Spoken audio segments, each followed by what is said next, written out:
This is Baker Street in London. We've just got boards out about the climate scam today and nothing else really. When we get across here, so you can see we've got the one about carbon dioxide being plant food and the climate always changes, and it's giving out some flyers. Net zero is a false narrative to guilt trip you. All life is carbon based. Let's see the back of that one. It's not you, the sun drives the climate, because people are telling you that it's down to you.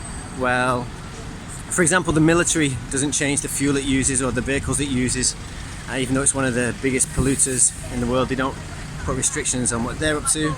Access denied, carbon credit exceeded is 0.04% of CO2 heating up the world. It's just another con.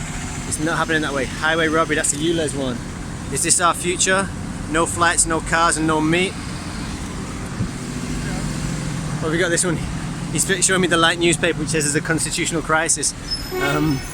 Let's have a look. The other one is, the interesting thing about the ULEZ that they're bringing in of these restrictions for traffic is that they have to bring in surveillance to monitor them. And once the surveillance is in, they can then use it for other things like people. Cameras everywhere. What about privacy? There we go. And what's on the front of this one? Oh yeah, there you go. ULEZ, excuse for surveillance tech, which is what I was just saying there.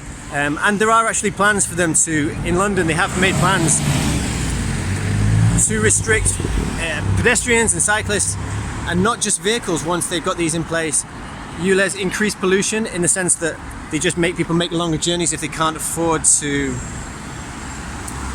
pay the fines. At the moment that's the case. Obviously some people will say that once you change the vehicles that will make a difference, but they're changing them to smart cars and electric cars.